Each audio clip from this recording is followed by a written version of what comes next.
সকালবেলা কিন্তু বাইরের ওয়েদারটা সত্যিই খুব সুন্দর লাগে। এই যে জানালার পর্দাটা সরানো মাত্রই একটা ঠান্ডা হাওয়া আসছে, এটা সত্যি খুবই সুন্দর লাগে।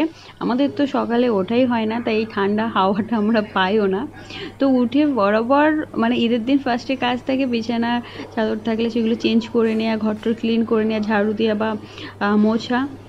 এইবার যেহেতু আম্মিরা বাড়িতে নেই, তো আমার দায়িত্ব সবটা ম্যানেজ করা, একা হাতেই সব কিছু ম্যানেজ করতে হবে। অন্যবার ঈদে আমি সিমাই বানাই, এবার আমি বানাবো। আর এখন বাজছে ঘড়িতে 6টা 5, 7টায় নামাজ রয়েছে এখানে। আর তোমরা কে কী করো ঈদের দিন উঠে, ফার্স্ট তোমাদের কাজ কী থাকে আমাকে কমেন্ট করে জানিও।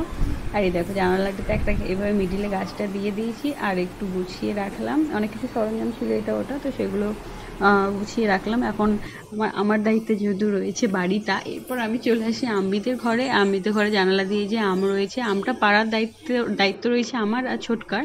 তো কালকে আমরা দুজনে আমগুলো পারবো। আজকে আপাতত যেমন আছে তেমন থাক, আজ অন্য আদার্স অনেক কাজ রয়েছে। তো এর মধ্যে আমি আম্মিদের রুমটাও এসে ক্লিন করে দিয়ে, যে আব্বুর এখানে জামা কাপড়গুলো আছে এগুলো ওয়াশিং মেশিনে দিয়ে দেবো কাচার জন্য। এই যে দেখো এখন পুরো খালি করে দিয়েছি, এখানে দেখতে কত সুন্দর লাগছে। আর এখানে আমি কোরআন শরীফ পড়ার হাদিসের সব বইগুলো থাকে। আর বিছানার চাদর বেডশিট সব কিছু সুন্দর করে ঝাড়ু দিয়ে নিয়ে বিছিয়ে দিয়েছি। আর বাকি কাপড় জামাগুলো ওগুলো ওয়াশিং মেশিনে দেবো। এছাড়া ভাইয়া ওখান থেকে যে জামা কাপড়গুলো এনেছে ওগুলো সব ওয়াশিং মেশিনে দিতে হবে। তো চলো ফার্স্টে যাই ব্যালকনিতে, লকটা খুলি। আর কিছু জামা কাপড় আছে ওগুলো বাইরে মেলে দিতে হবে, নাহলে শুকোবে না।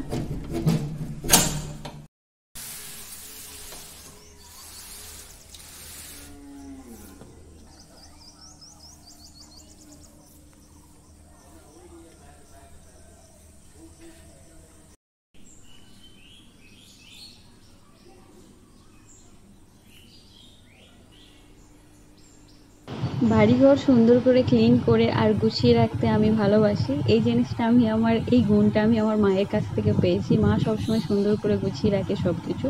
তো 5:30টায় উঠে আমি ফার্স্টে সব কিছু সুন্দর করে গুছিয়ে নিজের মতো করে বাড়িটা গুছিয়ে রেখেছি।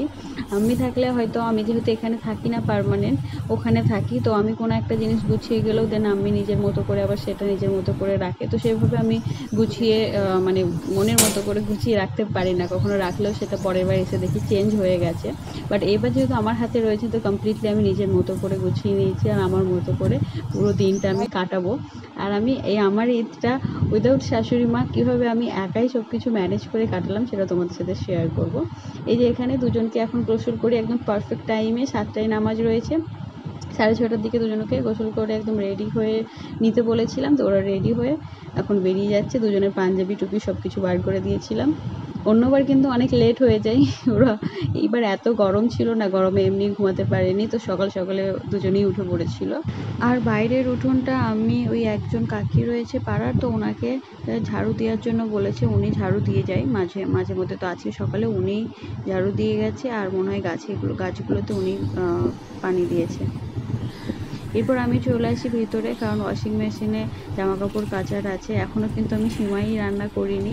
এই যে এখানে আব্বুর যে পাঞ্জাবি আর জামা কাপড় ছিল কিছু, সেগুলো আর ভাইয়ার জামা কাপড় যেগুলো এনেছে কলকাতা থেকে, সেগুলো সব ওয়াশিং মেশিনে দিয়ে দিই। দেন তারপরে আমি চলে আসি ভাইয়ার রুমে। ওর রুমটা ঝটপট করে আমি একটু ক্লিন করে গদির চাদরগুলো একটু ঠিকঠাক করে মশারিগুলো তুলে দিই আর জানলা টানলাগুলো খুলে একটু ঘরটা ঠিকঠাক করে দিই, গুছিয়ে দিই। এরপর আমি চলে আসি কিচেনে। আর কিচেনে আসার পর ফার্স্টে আমার যেটা কাজ হচ্ছে সেটা হচ্ছে সিমাই রান্না করা। আর এই যে সিমাইটা ভাইয়াকে দিয়ে কালকে আনিয়েছিলাম, ওই যে কালকে ওর বন্ধুর সঙ্গে দেখা করতে গিয়েছিল বললাম, তো তখনই সিমাইটা আনতে বলেছিলাম। মনে হয় ওই 20 টাকা করে না 15 টাকা করে প্যাকেট নিয়েছে বলছিল। চলো এবার 7টা বাজতে চললো, আর মানে 7টা না 6:45 বাজছে, আর আমার এখনো সিমাই রান্না হয়নি। সবার ঘরে ঘরে নিশ্চয়ই রান্না হয়ে গেছে, আমি সবারই পিছনে পড়ে আছি। তো আমি এখন ঝটপট সিমাইটা করে নেব, দেন তারপরে আমি যাব গোসল। আর এর মধ্যে সময় পেয়েছি, তো মাকে বাড়িতে ফোন লাগিয়ে মায়ের সাথে কথা বলছিলাম।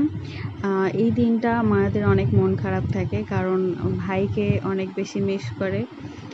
ভাই থাকলেও সবার সাথে একসাথে নামাজ পড়তে যেত, ওকে রেডি করে দিত। তো সেই সব জিনিসগুলো মা অনেক বেশি মিস করে, মা কান্নাকাটি করে। তো সকালের দিকটা আমি চেষ্টা করি প্রথমেই মাকে একটু কল করে মায়ের সাথে কথা বলা, তাহলে মায়ের মনটা একটু ভালো হবে। আসলে কাছের মানুষকে যে হারায় সেই কষ্টটা একমাত্র তারা নিজেরাই বোঝে, অন্যরা সেই জিনিসটা কখনোই বুঝবে না। বাইরে থেকে হাসতে খেলতে ঘুরে বেড়াতে দেখে অনেকে মনে করতে পারে যে সব কিছু ঠিক আছে, কিন্তু সেই একটা স্পেশাল কাছের মানুষের অ্যাবসেন্স যে কতটা মানে হার্ট করে ভিতর থেকে, একমাত্র সেটা তারা নিজেরাই ফিল করে। বাইরের মানুষ সেটা কখনই বুঝতে পারবে। সেই জন্য কারো ভালো লাগুক বা খারাপ, আমি কিন্তু যে কোনো এই ঈদ বা বকরিতে আমি ফার্স্ট আমার মাকে ফোন করি, যাতে আমার মায়ের মনটা একটু ভালো হয়। কয় দেখি, এই বালা বাবা পড়েছে, বাহ সুন্দর তো। একটা হামি দি দাও আমাকে।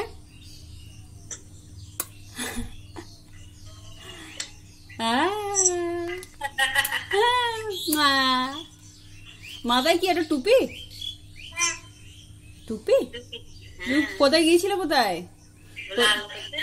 কোথায় গেছি? আল্লাহ, তোমার নামাজ পড়া হয়ে গেছে? নামাজ পড়া হয়ে গেছে?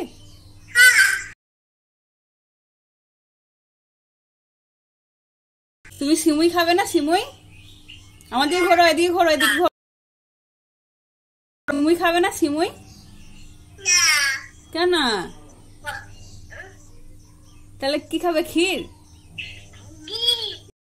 আর এখানে তোমরা দেখতেই পেলে আয়ানকে ভিডিও কল করেছিলাম, আর ও এখানে কি কথা বললো।